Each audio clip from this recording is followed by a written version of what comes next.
I just want to point out that I got the memo and am dressed appropriately in the gray suit.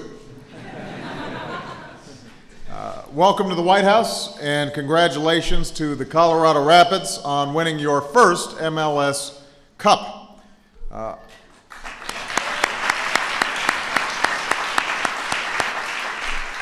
want to begin by recognizing Stan Kroenke and Coach Gary Smith for building such an extraordinary program. Gary, thanks so much for joining us and taking the time to be here on Two United Fans.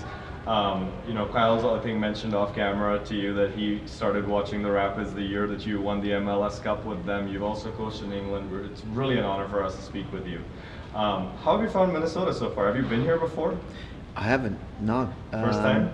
Yep, and all I've seen is the transfer really from the airport, and we went over to the facility a little bit earlier, which looked great, by the way. Yeah. You know, very nice pitches around the outside of the stadium, and to be honest, it looks like the main pitch has sort of grown in a little bit. I looked at the San Antonio game, and the surface looked a little bit patchy, but yeah, looks very decent. Yeah, the groundskeepers of the NSC have a tough job with them, with the winter coming in and messing things up a little bit. But glad you had a chance to go out there. And you mentioned, you know, flying through here. We actually, the tournament, the derby between FC Edmonton and Minnesota is called the Flyer World Cup because that's the joke. Right, gotcha. yeah.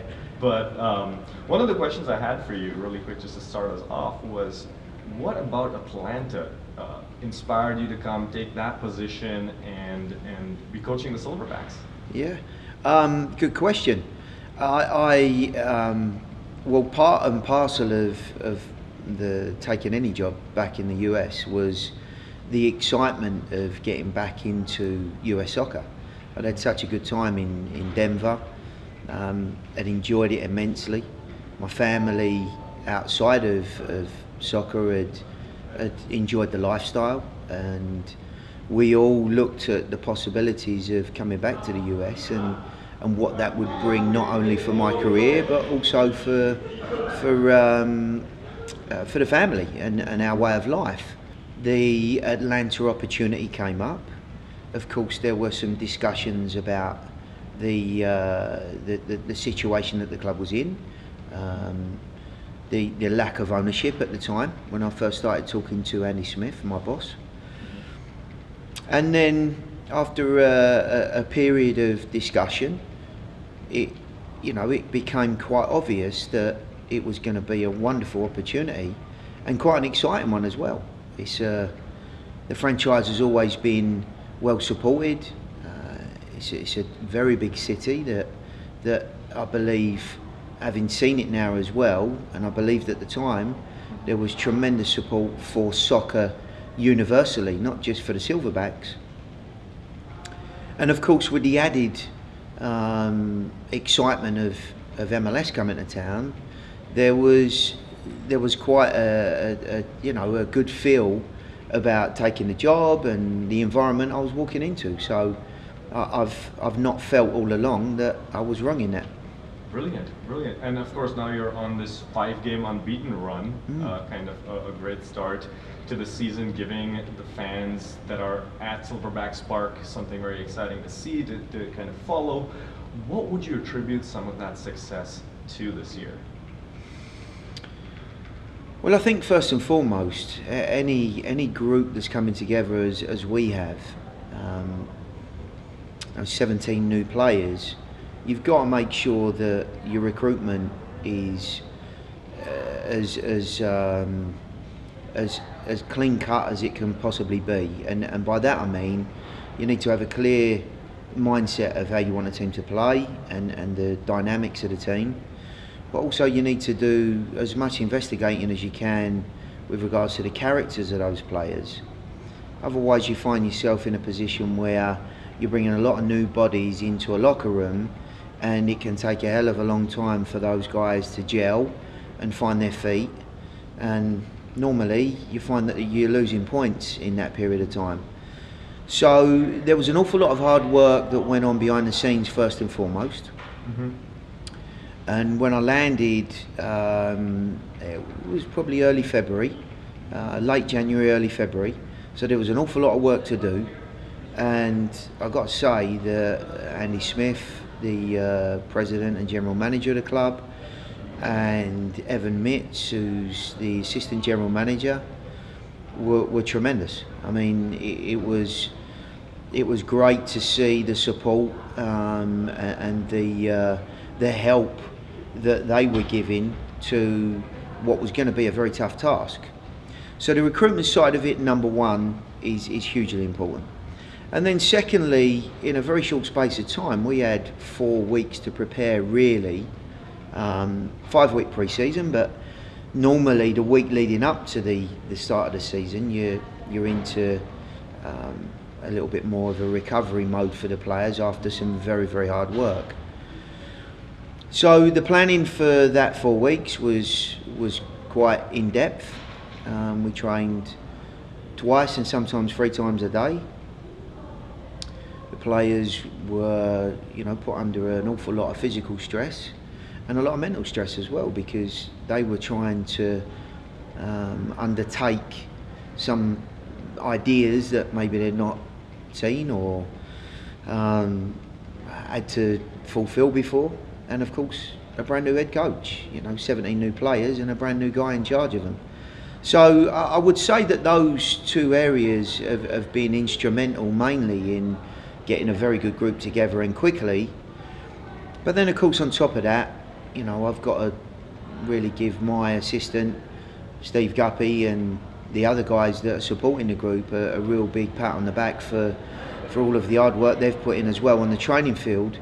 And I'd like to think that a lot of work that we're doing is helping enormously in how this group has come together. Are there parts of the on-the-pitch play that you would identify as particular successes thus far this season? Well, I think everybody, including myself, will point to the fact that we've been very difficult to break down.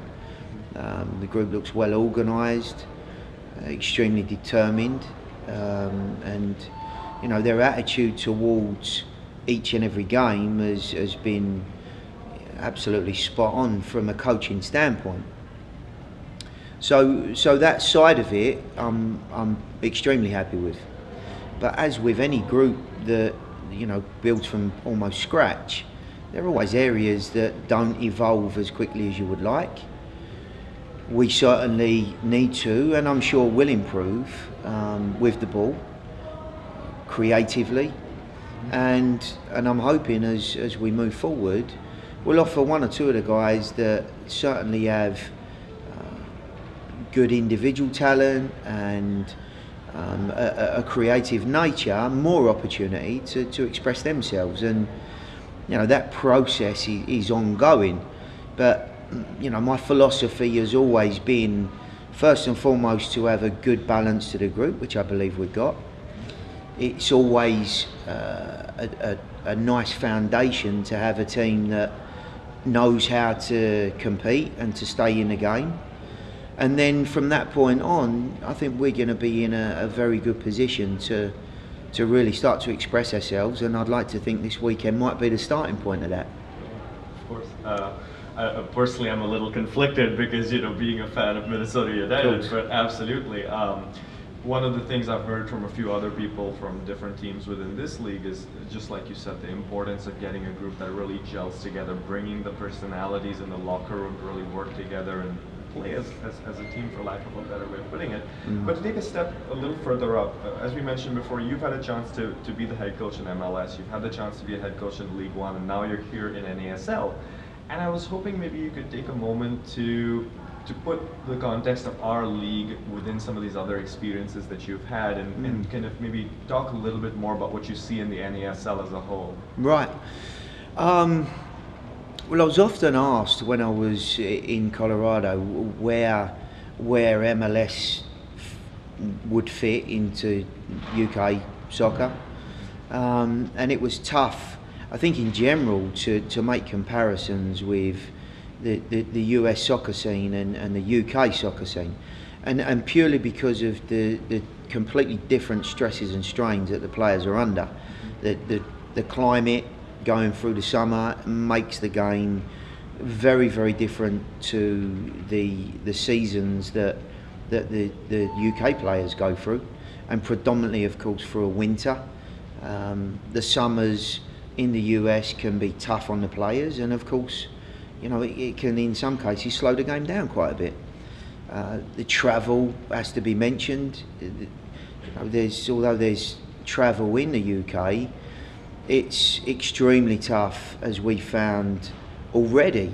You know, especially around a big city, you've got to try and get to the airport. You're sitting in airport lounges, you're on a plane, you're transferring, you're getting into a different time zone. So all of those things are tough for the players to really contend with.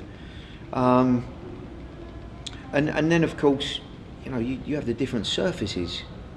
The AstroTurf pitch that we have, and of course 1 or 2 other teams have in the NASL, are very different to deal with than, of course, knowing that you're going to be on grass every week, and you know, the fact that grass normally plays in an identical fashion, other than the fact that it might just be a little bit barer in some places around the UK, depending on the weather conditions, of course. So it's tough to make a comparison, but what I would say is that, having seen what I have already in the NASL, and of course with the luxury of having been in MLS, I think I can safely say that competitively, you know, the league that I've come into is extremely well organised, and it's not a shock to having been able to look back and see how well NASL teams have done in the Open Cup. You know, it's when you know, teams in different divisions are competing, there'll always be teams and individuals that want to try and impress for one reason or another, and I understand cup competition is not always a true reflection of any division. But from what I've seen across the board, you know, the teams in this league would compete very well, and I'm guessing commendably, against teams in MLS. I have no reason to believe the team that I have would find a game against Philadelphia Union or Montreal any tougher than coming to Minnesota on a Saturday evening tomorrow. Each game always offers a different challenge, and I'm sure if I was taking this Atlanta Silverbacks team to Toronto, my preparation would be slightly different, possibly to playing against Minnesota tomorrow, because the challenges will be different. And with 1 or 2 DPs in that group in Toronto, my selections for the team might be slightly different. But no, I've been very impressed. Of course, I think we would all expect a team like New York Cosmos, who we've already run into, to be well prepared, technically efficient, wonderful style of play. I was extremely impressed with their overall capabilities, and why not? You know, they have 2 exceptional individuals in Raul and Senna, who, you know, I was extremely impressed with. So, you know, I think they're the standard of the league, of course, and given the resources they have, you would expect that anyway. But across the board, wonderfully competitive league. You can see the way that the league is unfolding this spring season, that just about every team has still got a chance of winning this spring season, and you know, that's uppermost in our minds as well. I'm excited personally to see how the Silverbacks do in the Open Cup, because from what I've watched a couple of your games, and again, like you said, that defensive strength, I'm excited to see what that does in a couple of weeks against the opposition that you face, because it's always nice to see fellow NASL teams do well in that tournament. One of the things about the NASL that's a little bit different, though, is the split season format. And I wanted to see if that changes your approach a little bit, or your thoughts on that upcoming, you know, the break and then going into another season, how you're approaching that personally with this team. No, a very good point. I mean, coming into the job, I think when I went from MLS to League One, your mindset changes. Different challenge again. 46 game season in the UK, 34 games in MLS. Different challenges, as we've already spoken about, with travel, etc. Coming into the NASL, of course, I had to be realistic about what our expectations might be, setting certain goals maybe for myself and for the team, and looking at the fact that if you can get off to a really good start, you can actually make your season in that opening spring period of 10 games. And I think everybody's got the same mindset. Win the spring season, get yourself in the playoffs. It's quite a unique concept, of course. But in many ways, from the outset, everybody is looking at bagging points and getting off to a good start and being as bright as possible from the opening whistle. The rewards are there. Now, of course, if you miss out on that top spot, it leaves you in good stead anyway moving forward, because you're then looking to try and compete, get yourself into either the top four, or of course overcome whoever the champions were in that spring season and win the full season. So there's actually quite a lot to think about. But I think the main focus for us, and I can only really think about my group and what my mindset was, it was to obviously galvanise a brand new group, to start off as brightly as we possibly could, and if at all be in the shake-up for the spring season, then that would be a commendable start for a very new and forming group as we are. To be unbeaten after 5 games, I'm delighted with. I think in terms of competing for that spring season, we're all looking at those first 2 games thinking we should really have bagged a victory there, which would have left us in a wonderful spot as I'm sitting here right now. But I think in the main there's an awful lot to feel good about, to feel confident about. And we certainly believe at this point, even with the tough nature of how we've come together, all of us, that we have a great opportunity going into the Minnesota game tomorrow, and then of course Jacksonville next week. Not knowing what results will be around us, if we can continue to put points on the board, I don't think we'll be too far away come the end of this 10-game spring season. Yeah, as I recall, you were 1 goal away from points in your full points in your first game. Yeah.